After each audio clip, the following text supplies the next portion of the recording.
but I'm not the only one. I hope someday you'll join us, but I'm not the only in the world. We'll live as one.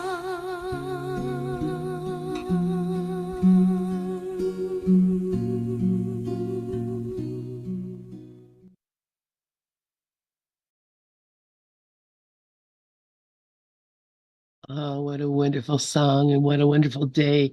Good Good morning, Zulma. Grateful to have you here for our Miracle Monday, Marvelous Miracle Monday, or whatever we're calling it. So grateful to have you here. And let me stop my share so you can share your screen. Zulma is here doing A Course in Miracles meets the Science of Mind. And welcome, Regis. Good to see you, brother. And someone putting a little light on the subject. Zoma, this mic is all yours. Please unmute yourself. A marvelous, miracle, magnificent, majestic Monday to each and every only one of us. Yeah, yeah. Wow. So it has been a very busy, active weekend. Okay, how come I don't remember Saturday? Oh, I was here Saturday. I came to the 11:30 group, and that was good. I had a chance to do that. Very seldom I get to do that.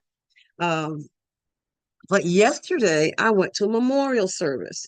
Now, people don't get excited when they talk about going to a memorial service.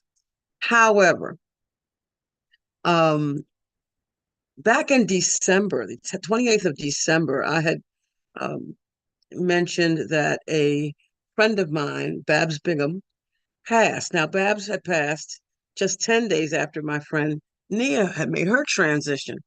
But Babs had already planned, had planned out the entire service. She had decided she wanted it to be in the spring, regardless of when. It was going to be in the spring, and it was going to be at a time when the weather was wonderful and people could come and from all over, whoever wanted to come. She had decided on that she wanted a band. She had already told the band years ago that she wanted them to play at her memorial service because this memorial service was not to be a stand around and cry, wear your black, be sad.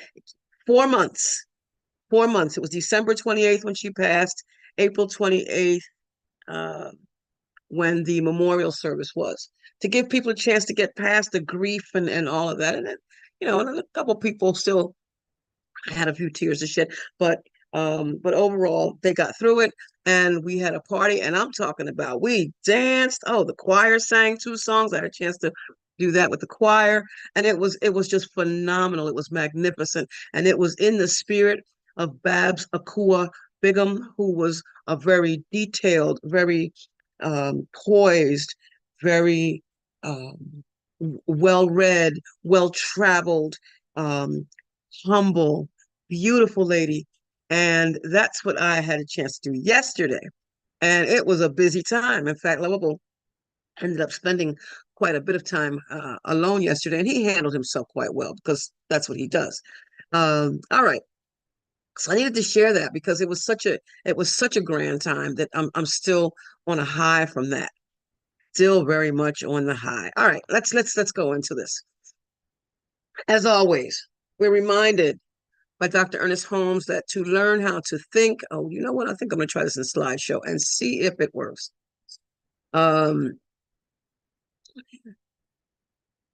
Let's see. To learn how to think is to learn how to live. And that's from the Science of Mind textbook, page 123. This is a course in mind training. All learning involves attention and study at some level that's taken from the course. And the course reminds us also that an untrained mind can accomplish nothing. And Dr. Holmes continues that thoughts and things are but two ends of the same proposition. Since it is impossible to stop thinking, We cannot stop creating. Our choice is whether we shall create constructively or destructively. And the Course reminds us, based on that, that all thinking produces form at some level. All right. Today, I'm kind of going in different areas, and we'll see where we start and where we end, and just some things that just popped up as spirit led, and that's what I did. From Dr. Holmes, images of thought, although they appear to arise from without, that is from outside, actually arise from the objective side of that which is of which is part of the subjective within. And that is from the Science of Mind, the definitive edition. And the Course backs that up with the world we see merely reflects our own internal frame of reference, the dominant ideas, wishes, and emotions in our minds. Projection makes perception. This is all from the preface. Projection makes perception. We look inside first, decide the kind of world we want to see, and then project that world outside, making it the truth as we see it. We make it true by our interpretations of what it is we are seeing.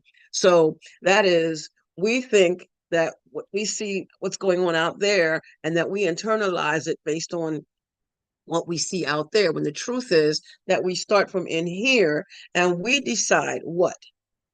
And then we project that out, and then we decide if we're going to internalize it or if we're going to let it go. And this is where the whole concept of fear comes from. We see something, we see something, we decide what it is that we actually see, and then we feel a feeling based on it, which can very well be fear, and then we take that inside and we traumatize our bodies with it.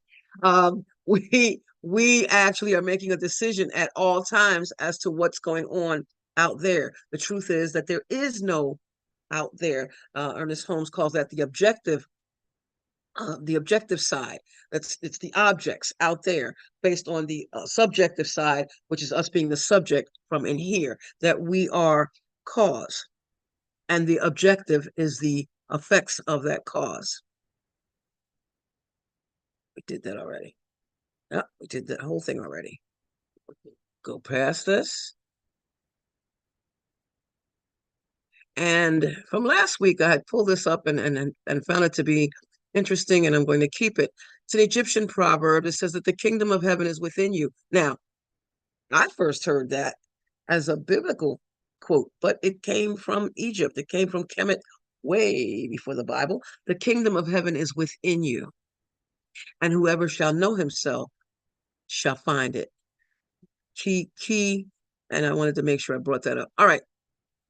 From this thing called you by Ernest Holmes, there is something within you beyond all doubt and fear, something which has never been limited by your acts or destroyed by your feeling.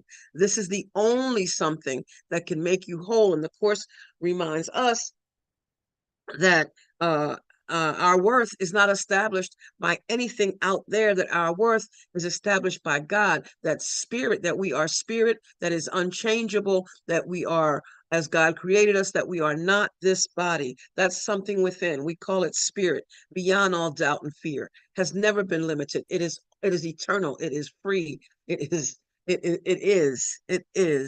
And this is the only thing that can make you whole. The realization, the understanding, the knowledge, grabbing hold of that is the only thing that can make us whole. Not that we're not already whole, but the understanding that we are whole, the belief that we are whole, the knowing that we are whole, that keeps everything flowing and as we say, with poise and with ease and grace, flowing with ease and grace, no matter what's going on the outside.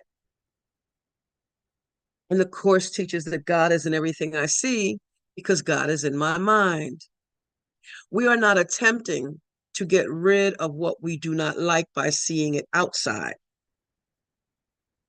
Instead, we are trying to see in the world what is in our minds.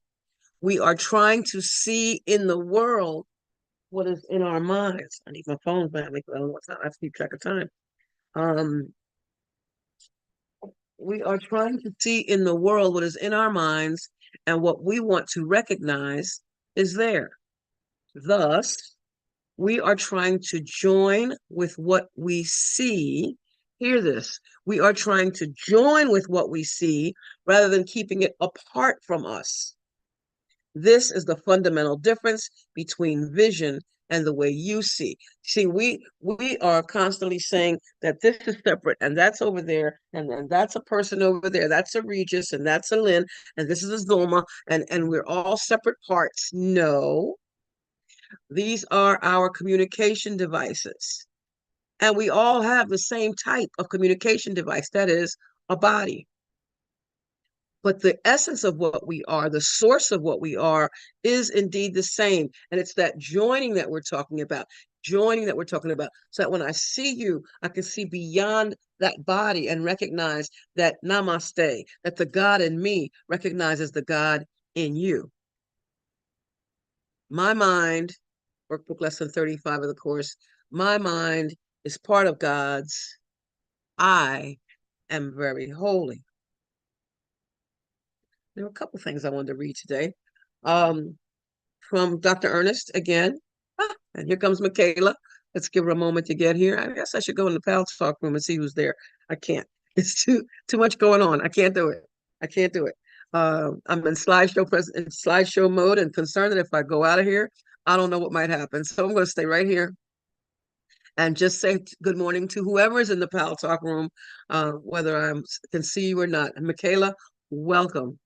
I'm all over the place today, and yet it's still cohesive in its own way. From Dr. Ernest Holmes, the Bible says, "In him we live and move and have our being," which reminds me of a workbook lesson from the quote from the course that also says that we live and move in God. So the Bible says, "In him we live and move and have our being." Him, it, or God. Jesus said, or it's written that Jesus said, that reality is not in the mountain nor afar off, but within us. So without trying to define, without making any attempt to explain, we maketh a simple statement. Mind is. And I didn't put the quote in here from Joel Goldsmith, who says, who's talking about the same thing, that God is. We don't have to call it anything. We don't have to try to explain it. We don't have to try to define it. We don't. We don't. And I like what Emma Curtis Hopkins says, I am my own understanding of God. I think that's such a powerful, powerful statement. I am my own understanding of God. Mind is. Mind is, and mind is both universal and individual. That is, it is not only universal and abstract, it is also individual and concrete. And that's because thoughts become things. All thought produces form at some level. That's the course. All thought produces form at some level. That makes it individual and concrete. The mind, which is personified, is the same mind which is universal. That is, I am not that I am not separate from, I am a part of, not apart from, not apart, one word, from, but a part, two words, a part of. I am a part of the all. I am part of God. I am one with God. I am that which God is. Emma Curtis Hopkins, and I love this, she says, the good is. The good is God. Thus, God is. There is one mind. There's a capital M mind, and that is good with a capital G. Thus, God is mind. There is one power, and that is good. And finally, thus, God is power. And it's we keep going back and forth to the very same thing, that God is the mind with which I think. That's a capital M, mind. And the word mind is used the capital, I don't know how many times in the course, because when I look up the word mind, it comes up, I believe it just comes up, the word mind, no matter what, whether I capitalize it or not. I'll check that later. But anyway, but there is that one mind, that one capital M mind. We call it the science of mind. We call it the one mind. We call it God's mind. Call it what you will. It is still all God. It is still all that same power and that same source. I would like to read from, stop sharing for a moment. I would like to read from a book by Mark Nepo. It's a 365-day book titled The Book of Awakening. And he is the author of a book titled 7,000 Ways to Listen. And if anyone, Regis particularly, if anyone listened to the Center of Peace message yesterday, wow, Reverend Twana she brought that home with the 7,000 ways. She said, if there are 7,000 ways to listen, there are 7,000 ways to love. There are 7,000 ways to forgive. There's 7,000 ways to pray. And and she couldn't stop saying it. It was phenomenal. Just hearing that there's always another way. There's always another way. We don't have to, there's always another way of seeing things. We can always see the peace in it. We can always find the love in it. We can always find the joy in it, no matter what it is. Look at this sleepyhead. Can you see him? I guess you can't. He's out cold. Um, uh, there's always another way. No matter what's in front of us, no matter what we see, there is always another way. And we can choose that other way. But this is about differences. This is from Mark Nepo. This is May 9th. How about if I put glasses on? How about if I see better? This will help. All right. The quote from Jo Bindu Upanishad, to direct them, and this is a title, The Fear of What is Different. To direct the mind towards the basic unity of all things and to divert it from the seizing of differences, therein lies bliss. And the reading. The eye can see what we have in common or focus on what keeps us apart. And the heart can feel what joins us with everything or replay its many cuts. And the tongue can praise the wind or warn against a storm, can praise the sea or dread the flood. It's not that there are no differences. The world is made of infinite variety. Rather, it is the seizing of differences, holding on to what isn't, to what is only a moment, but attempting to hold on to it, seizing the differences, the fearing of differences that keeps us from feeling grace. Paradoxically, everything in life touches the same center through its uniqueness. The way no two souls are the same, though every soul breathes the same air. Let's be clear here. Individually, we are individualized expression of the one, but we are unique, and we are unique in our expression, but we are all one with the one. When we fall into the illusion that one creation is better than another, we remove ourselves from the miracle of being and enter what the 6th century sage Seng Tien calls the mind's worst disease, the endless deciding between the endless deciding between want and don't want, the endless war between for and against. And this was the fear of what is different. from the Book of Awakening by Mark Nepo. And I wanted to share that as part of all this because I have continually been talking about the one. I'm still talking about the one, but in a different way. And how is it that, oh my God, Zulma, you're still talking about the one? Well, what else is there? What else is there but one? There is one life. That life is God's life. That life is perfect. That life is my life now. And that applies to each and every one of us. That's from Ernest Holmes. There is only one life. The Course says it all over the place. One, one, one. With our brother. One with, united with, engaging, the habit of engaging with God. Talks about meeting our brothers and meeting ourselves without judgment. It's all just one. It's all simply one. So I wanted to share that. Let's see.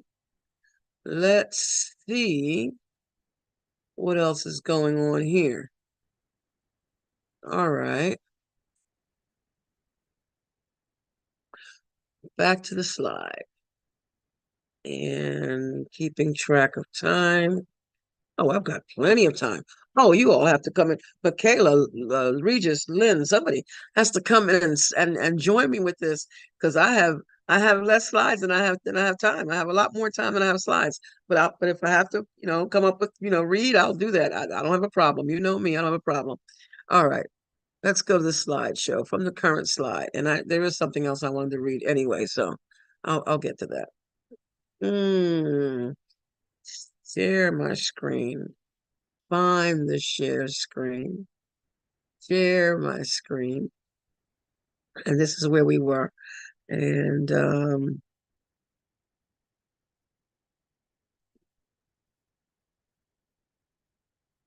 that takes us right back to where we were, that the good is God, thus God is. There is one mind, and that is good. And these are capital letters. One mind, good, all capitals. Thus God is mind. There is one power, and that is good. And thus God is power. And it is all good. From Dr. Reverend Howard Thurman, God is in each one of us, a part of our very life structure, and we are in him. So we live, move, have our being in God. We are in God. God is a part of us. God is, of course, teaches that God is in us in a very little, God is part of us, that we are part of God in a very literal sense.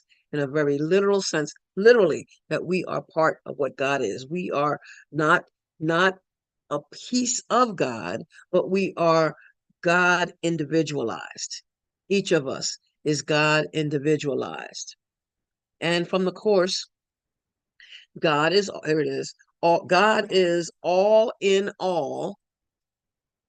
Hear this, God is all in all, in a very literal sense. All being is in him who is all being. You are therefore in him, since your being is his. Again, from the Bible, we live in God. We move in God.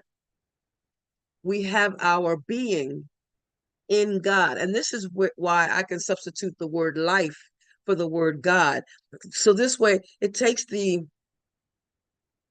personalization out of God, based on what we've been taught. And I'm sure it's hard sometimes, to people say, oh, thank God, or they look up when they or they look up when they say God, out of pure habit, but and tend to see God as something. Okay, so I like Regis's example of Santa Claus. I like that one. Santa Claus, better watch out. You better not cry. You better not pout. Sees you when you're sleeping, knows when you're awake, knows if you've been bad or good. So be good for goodness sake. Am I still not one with the one?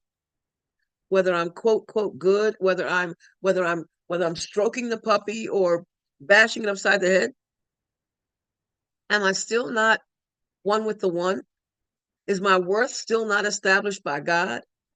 Is there anything that can separate me from God? In fact, we're taught that it's that sense of believing that we can be separate. That's the problem. That's the only problem. That we're separate from God, that we're separate from life, that we're separate from each other. That is indeed the problem. And in fact, there is no problem because that's a sense of a separation, a sense of belief. It's like the valley, like the shadow of death. There is no death, it's a shadow. There is no separation, it's a belief. And in there is a lie contained in that belief, BELIEF, is a lie. To believe that I can be separate from anything, anyone, anywhere, ever. It's impossible. For I am one with the one, and you are one with the one. We are one with the one. I just thought about just now, donating blood. Donating blood. When and I don't anymore. When I used to donate blood, I used to wonder, who gets it and whatever have you. And there's no way that I could walk down the street or anywhere in the world and walk up on someone who looks like me because my blood went into their body. There is no separation.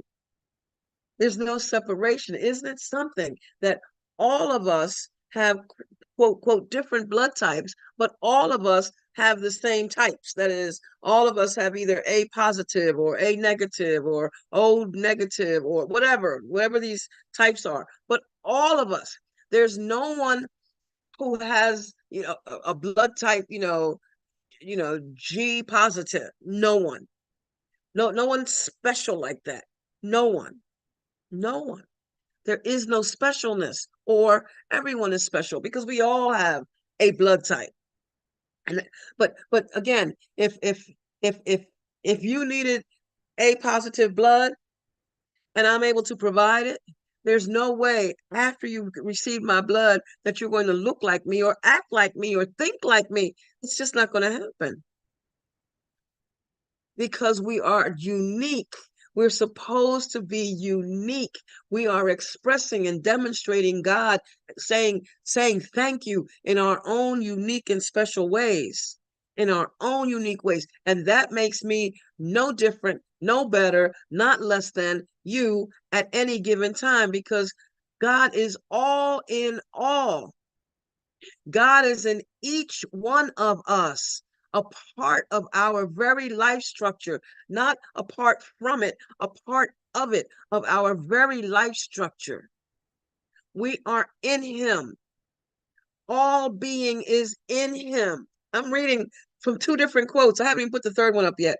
All being is in him, which is all being. And as I'm reading these quotes, if you're not here on the screen looking at the quotes, you can't tell where one quote ends and the other one begins because they're saying the same thing. They're Howard Thurman and A Course in Miracles saying the same thing and have been saying the same thing forever. And Emma Curtis Hopkins writes, if we are determined that all is God, and all is capital here, we shall not be limited to the voice within or the voice without, the voice that out there or the voice in here. Interesting here. Because the voice, quote, out there is you. Let's say Regis, let's say Lynn, let's say Michaela. The outside voice for me is you. The outside voice to you is me and everyone else. But that voice is still God. And she continues with this sentence. Everything,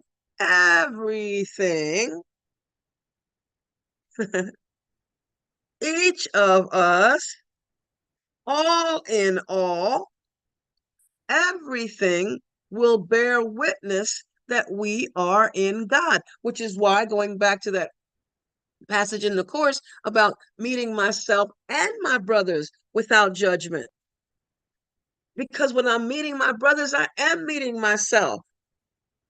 When I'm meeting myself, I'm meeting my brothers, and that's why we are each other's saviors. We are one for one another. We can't do this thing alone. That's, if not the fact that we have a book, we have books, we have recordings, we have TED Talks, we have videos, we have YouTube, we have all these things that are put together by others, quote, quote, others, the outside voice, the outside voices that I can now take in. There's no limit to the voice within or the voice without. And that is that we are in this physical world, but we are not a part of it. Or we are a part of it and we recognize that it is still all God in form. And when we look at it, we're not looking at, as I read, we're not looking at the way to curse it. We're not looking at the way to see the what's wrong with it, because there's nothing wrong with it. It is exactly as it's supposed to be, because that's the way God created it. There's nothing wrong. There is nothing wrong. There is nothing wrong. I can't say that enough. There is nothing wrong. I'm going to stop share. I read something from Dr. Howard Thurman, and it is not what I have on the screen. Let me go back to Dr. Thurman. And let me make it bigger before I even bother to share it. Short reading. It is from his book, Meditations of the Heart, Dr. Howard Thurman. And this brother writes, God is with me. Thou art with me, in the sense that he is the creator and sustainer of life. That's why I don't have to worry about my worth. My worth is established by that very thing. My worth is established by that creator. My worth is established by that sustainer. My worth is that. My worth is that. This is the part, Dr. Thurman continues, this is the part of my general thought and experience. There is something so big and vast about God as creator and sustainer of all of life that it is hard for me to feel that I am included. It is hard for me to feel that I am included. Sometimes, this is Zulma talking, sometimes I feel excluded. Sometimes, the program for a memorial service yesterday, when I saw what the program included, who was speaking, I couldn't understand why I wasn't included, because the me that thought I was special thought I was supposed to be included. She called me her angel. This isn't something she called everyone. She called me her angel. So therefore, felt like I should have been included. And I felt excluded, at least at first. I got over it. But I felt excluded. And I thought that I should have been included. I thought that I was being overlooked, ignored, taken for granted, cast aside, all this. Sometimes it's hard for me to feel that I am included. Sometimes it's hard for me to remember that I am included. I am one with the one. I am not separate, that I have my own lot. It's Emerson, Ralph Waldo Emerson says that we all have our own ground to till. We all have our own space. We all have our own something. And it makes no sense. This is Zulma now. It makes no sense. Oh, he does say that imitation is suicide. It makes no sense to compare myself to someone because that is what I'm doing when I'm feeling excluded. I see something is in the chat. Oh, um,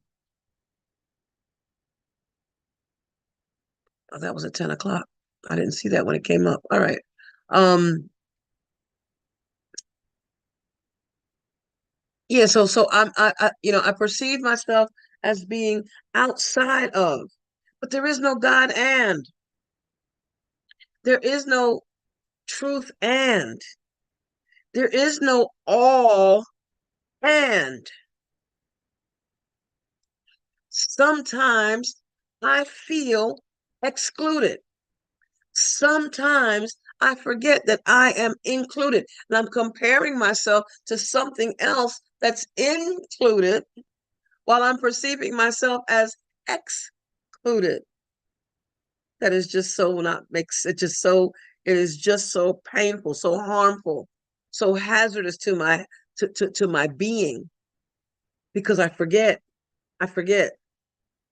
which is why we need to engage. The habit of engaging with God and his creations is easy if you actively refuse to let your mind slip away. It is easy if I actively refuse to let my mind slip away.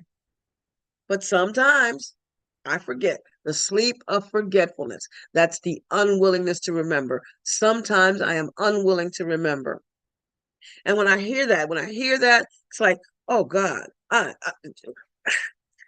just want to correct that, and that's what these mistakes are for. Mistakes are for correction and nothing more. To jump back on the track, not just keep on going, not just keep on going down into the rabbit hole, not taking myself into a place of depression, not taking myself into a place of anger, not taking myself into a place of worry, not taking myself into a place of fear unnecessarily when the truth is that I live in the truth. I live in this life. I live in God. I move in this life. I move in this truth. I move in this God. I have my being. I am because God is. I am because life is. I am because truth is. I am that. I am. I am that I am. I am, period, or semicolon, that I am. Or I am that, semicolon, I am. I am one with the one. I am what God is. Mm, mm, mm, mm. And Dr. Thurman continues, God is with me.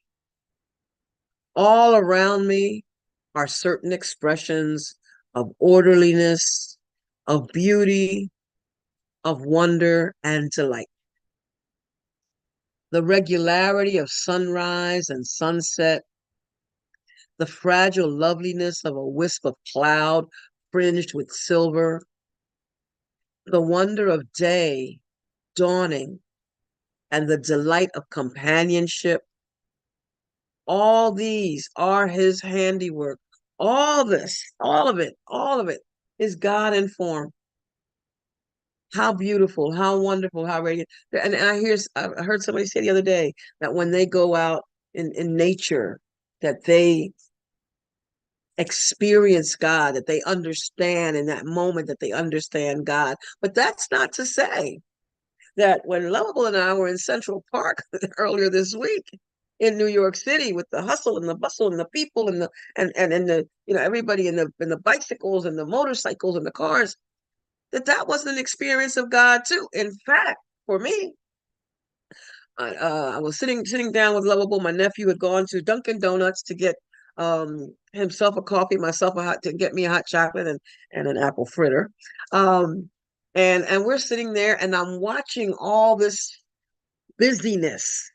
Everybody going different ways, and people just passing each other, and I'm looking. I had a moment where I was looking at the differences and appreciating them. Well, no, it didn't start out that way. There was something that caught my eye, and and my first thought was, look at how, and I stopped. And I'm telling you, I stopped on a dime and changed my thinking, got rid of the judgment, and looked for what to appreciate, and found the appreciation. And then I found myself looking at everything and everyone and just watching all the uniqueness, the beauty of God in every single thing, every single person. My doggy, who wasn't having the bicycle thing, he does not like bicycles. He does not.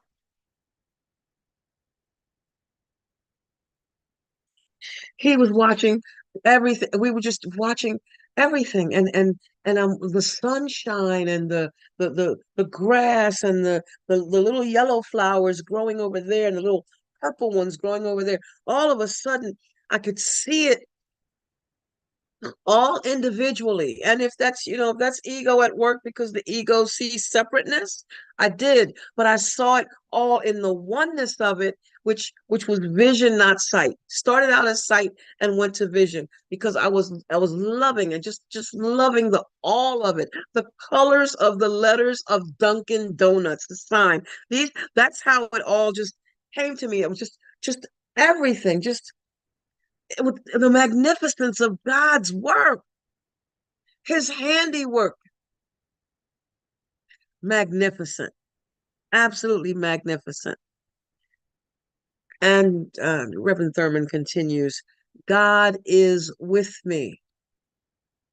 Again and again, I am stirred by some experience of tenderness, some simple act of gratuitous kindness, moving from one person to another, some quiet deed of courage, wisdom, or sacrifice, or some striking movement of unstudied joy that bursts forth in the contagion of merry laughter. I love that. The contagion of merry laughter. It's contagious.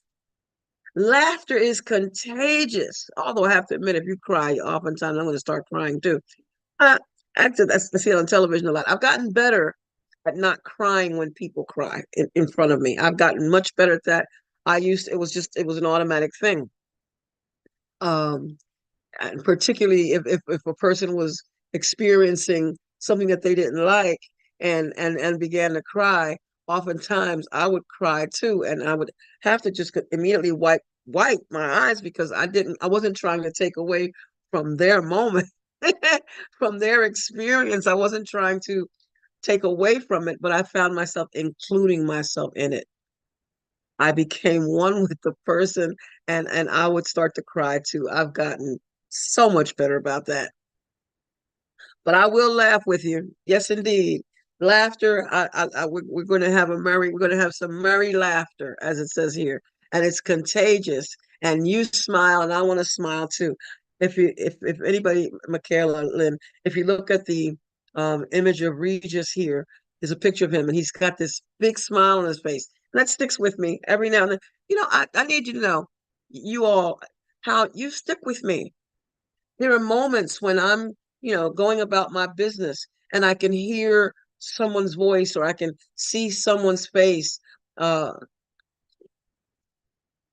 and it's God in form. It's that voice that I was reading about that that's the voice without, the voice out here. You all are quote quote out there, but I bring you and I hear you and I feel you and I see you in here. And I love you. And I love you. And I thank you. I thank you. I thank you. I thank you for being a part of my life. I don't know who's in the Pal Talk room. Thank you for being a part of my life. Thank you for letting yourself be part of my world, for showing up for as lessons for me. I thank you. I thank you. I thank you. Contagion. Oh man, I love those words. God is with me. Reverend Thurman continues.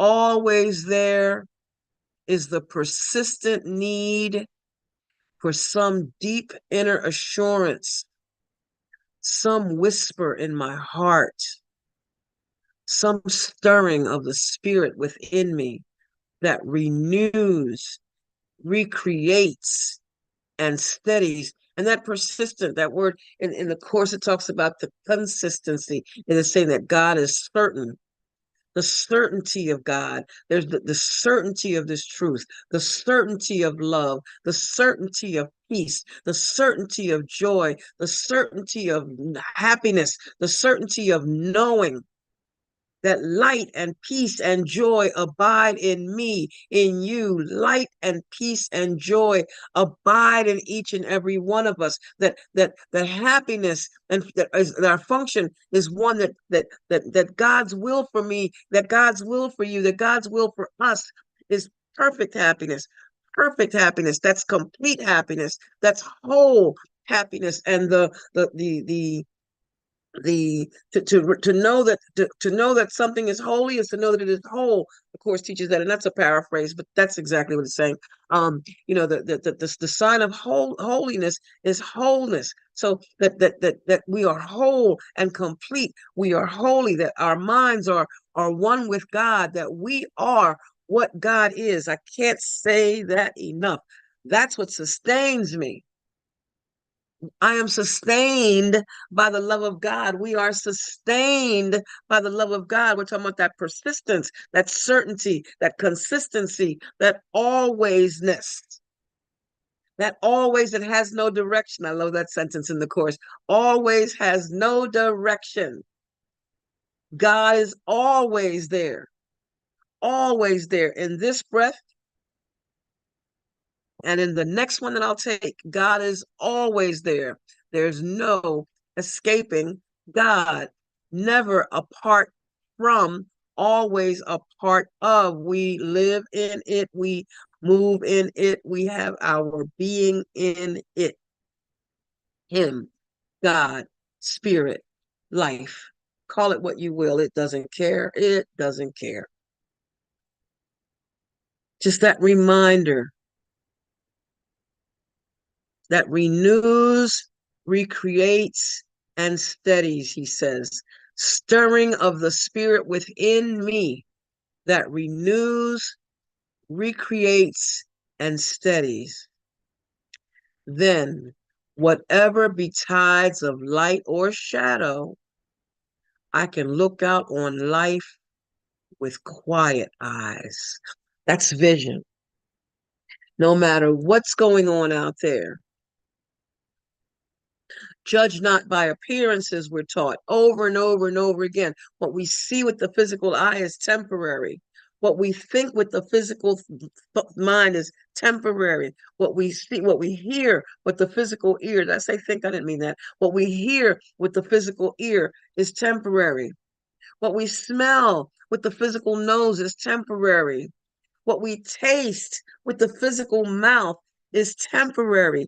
What we touch with the physical hands, with our physical bodies, is temporary. And as Ernest Holmes says, it's real enough. But it's not that changeless reality. It's not permanent. It's not permanent.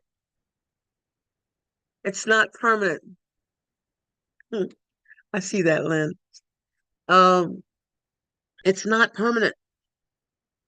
And that's what we have to remember. And this is where the problem comes. We take something that we see. I'm speaking for myself. I take something that I see and it's come and gone.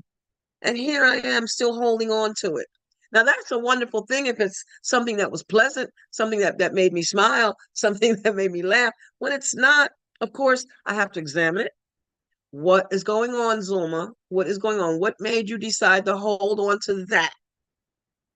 And it's hurting. What made you decide to hold on to that? What thing that you think or have thought was healed isn't, that needs to be reviewed, looked at, prayed about, studied?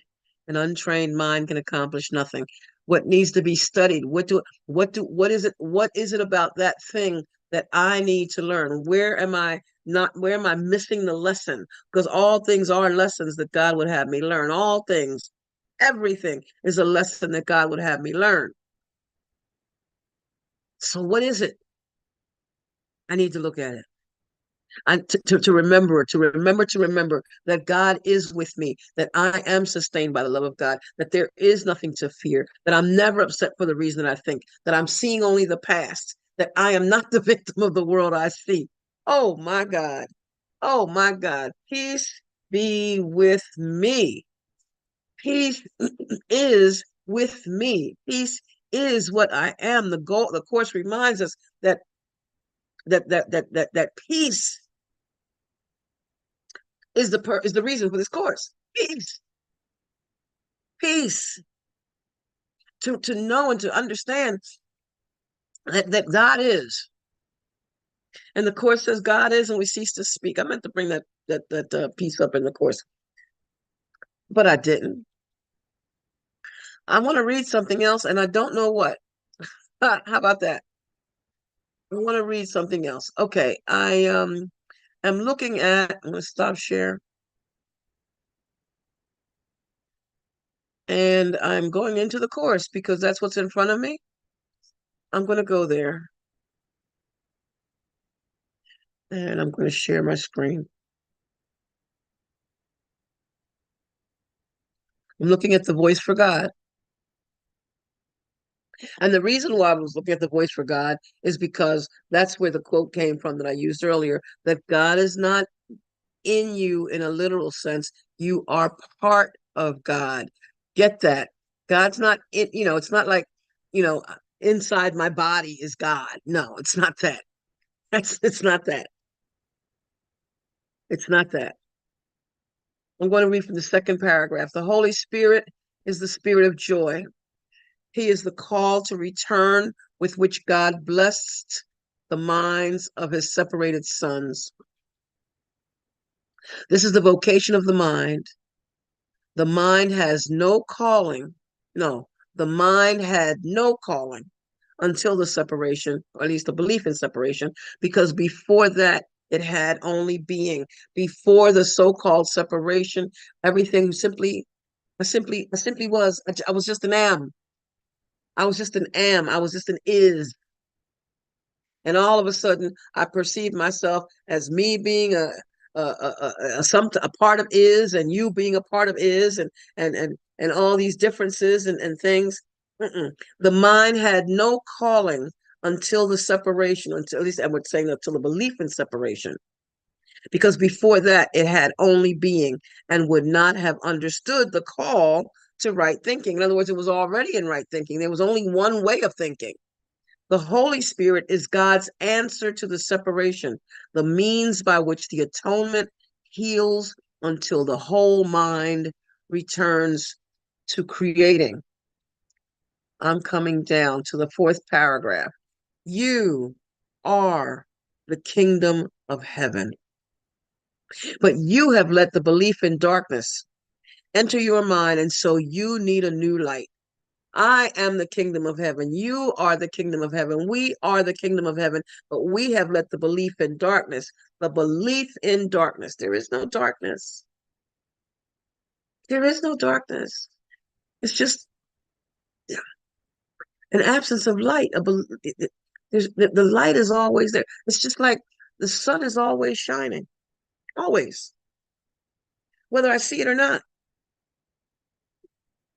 But we have let the belief in darkness enter our mind, and so we need a new light. The Holy Spirit is the radiance that you must let banish the idea of darkness. His is the glory before which dissociation falls away. There's nothing to dissociate from. It is all one association. It is all one united being. And the kingdom of heaven breaks into its own. His is the glory before which dissociation falls away, and the kingdom of heaven breaks through into its own. Before the separation, you did not need guidance. Before the belief in separation, we did not need guidance. Before the belief that you over there is different from me over here, we did not need guidance. You knew, and you will know again, but not, no, no, no, I didn't read that right. You knew, as you will know again, but as you do not know now. So it's no, there's no me saying, oh, I have arrived. I am so spiritual, and you have to catch up with me. Even though there's a miracle principle that says something about for those who temporarily have more to those who temporarily have less, but that doesn't mean in reality that one of us has more or the other one of us has less, but we perceive ourselves as that way. There's the person who has just purchased this course, for example, or the person who's been studying the course for 50 years, the person who was raised by family members, had the parents who studied the course, who came up in this teaching, or others. I know a woman who came up in religious science. She's phenomenal. Her name is Reverend Dr. Maxine K. I'm going to call her name aloud. Reverend Dr. Maxine K. came up in religious science. And I made a comment about her the other day that she doesn't correct people. And doesn't the course say that if we're correcting the error in somebody else, we're actually seeing it in ourselves? She doesn't correct people. We read, well, I'm in a class, an Emma Curtis Hopkins class with her right now, and we all read the chapter. And sometimes someone will mispronounce the word omniscience or omnipotent, or well, no, they get omnipresence right, but they may mispronounce omniscient, or anyway, they and she does not correct them. She does not. At the end of whatever section we're reading, we all just pause and just to take that in. But she may, and she after the whole chapter has been read, she may pull snippets out, and when she says it, she'll say it the way the word is supposed to be pronounced, but she doesn't correct people. She finds the beauty in everything. She just had an incident, and she found the beauty just hearing her. This woman serves as a role model to me. The consistency, the consistency. I see what God looks like in this woman. I see it all the time. Anyway, so much for Reverend Dr. Maxine K. I use her as an example because I learn from people like that. Because she like you, like me, we are the kingdom of heaven. But unlike her, we let the belief in darkness enter our mind, so we need a new light. Okay. So before the separation, we did not need guidance. We knew as we will know again, but as we do not know now. And the last paragraph I'm going to read is from paragraph 5. God does not guide because he can share only perfect knowledge. God does not guide. Hear that. Guidance is evaluative because it implies there is a right way and also a wrong way, one to be chosen and the other to be avoided. And this is important because it comes up often enough that when things aren't going the way we want them to, we think that that's not God. When we're feeling bad, we think that that's not God. And no, no, no, no, no. It is all God. It is all God. There's no right way and there's no wrong way. There's just one way. And that's just God's way. By choosing one, you give up the other. The choice for the Holy Spirit is the choice for God. Because to choose the ego is to choose absolutely nothing.